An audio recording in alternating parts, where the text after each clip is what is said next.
আসসালামু আলাইকুম viewers, welcome back to my channel yummy table by Nusrat. আজকে আমি আপনাদের সাথে শেয়ার করব অরেঞ্জ স্পঞ্জ কেক। চলুন দেখে নিই কিভাবে তৈরি করতে হয়। এর জন্য প্রথমে একটি স্ট্রেনারের মধ্যে আমি 1 কাপ ময়দা নিয়ে নিলাম, সেই সাথে 1 টেবিল চামচ গুঁড়া দুধ এবং 1 চা চামচ বেকিং পাউডার দিয়ে দিলাম। এখন শুকনো উপকরণগুলোকে আমি চেলে নিচ্ছি। শুকনো উপকরণগুলো অবশ্যই চেলে নেবেন, সম্ভব হলে 2 থেকে 3 বার চেলে নেবেন, তাহলে রেজাল্টটা খুব ভালো আসে। আমি সবগুলো উপকরণ চেলে নিয়েছি। এখন আমি একটি স্প্যাচুলার সাহায্যে আবারও একটু ভালোভাবে সবকিছু মিশিয়ে নিচ্ছি। এখন আমি এটি একটা সাইডে রেখে দিচ্ছি। এখন একটি পাত্রে আমি 4টা ডিম নিয়ে নিব এবং ডিমের কুসুমটা কিভাবে আলাদা করতে হয় এটির একটা সিস্টেমও দেখিয়ে দিচ্ছি।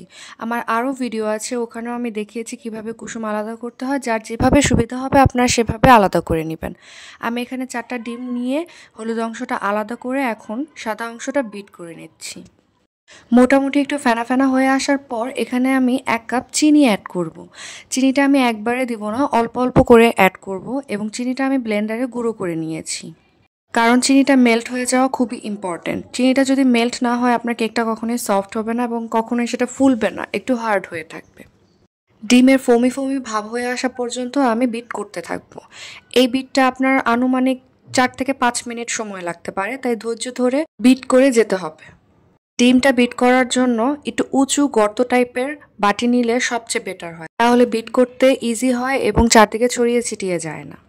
আমার বিট করা হয়ে গিয়েছে। এই পর্যায়ে আমি কুসুমটা অ্যাড করে দিচ্ছি।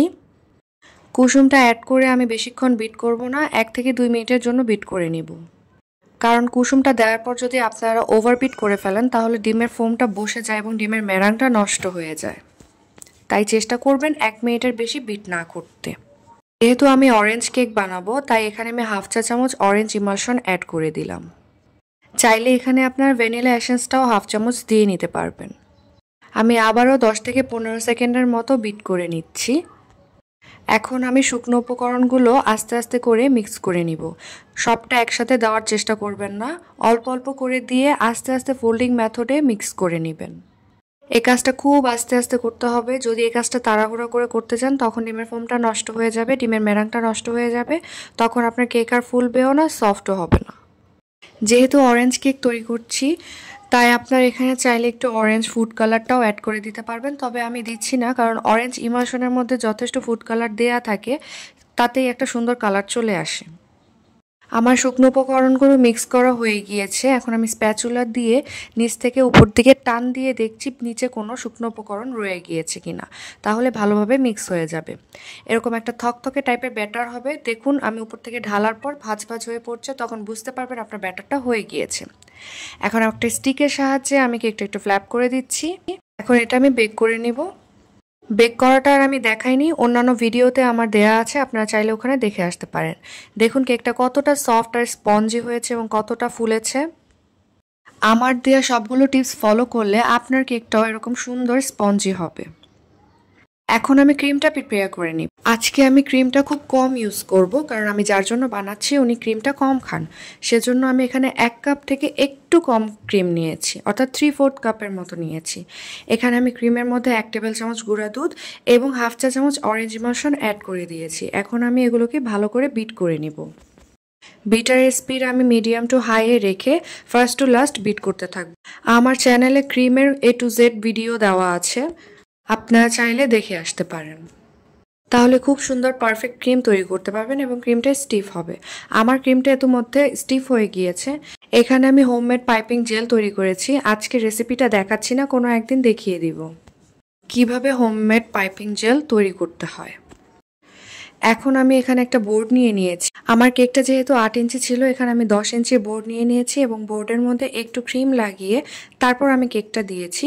এতে করে আপনার কেকটা নড়বড়ে হবে না।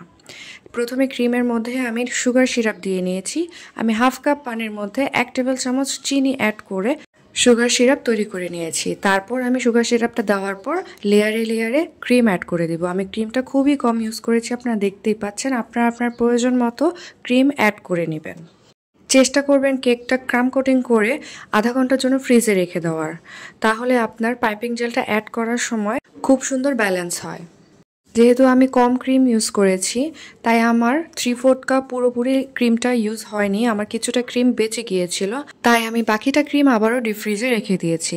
এভাবে চাইলে আপনারাও বেঁচে যাওয়া ক্রিমটা ডিপ ফ্রিজে সংরক্ষণ করতে পারেন, তবে বেশি দিনের জন্য নয়। কেকের ফিনিশিংটা যেন ভালো হয় তাই আমি পাইপিং ব্যাগের মধ্যে ক্রিমটা ভরে তারপর এখানে উপর থেকে দিয়ে নিয়েছি। তাহলে হবে কি, সব দিক থেকে ক্রিমটা ফিনিশিং সমান হবে।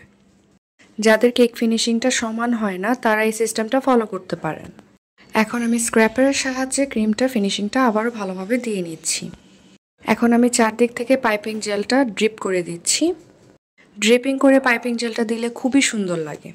সাইড থেকে ড্রিপ করে আমি বাকিটা পাইপিং জেল উপর দিকে স্প্রেড করে দিচ্ছি। এরপর আমি প্যালেট নাইফের সাহায্যে চারদিকে স্প্রেড করে ফিনিশিং দিয়ে নিচ্ছি। ফিনিশিং দেওয়া হয়ে গিয়েছে। এখন আমি 3টা গোলাপ ফুল উপর থেকে অ্যাড করে দিচ্ছি ডেকোরেশনের জন্য। আপনারা আপনাদের পছন্দ মতো ডেকোরেশন করে নেবেন। আশা করি রেসিপিটি ভালো লেগেছে। ভালো লেগে থাকলে আমার চ্যানেলটা সাবস্ক্রাইব করবেন। আজ এ পর্যন্তই। Thanks for watching. আল্লাহ হাফেজ।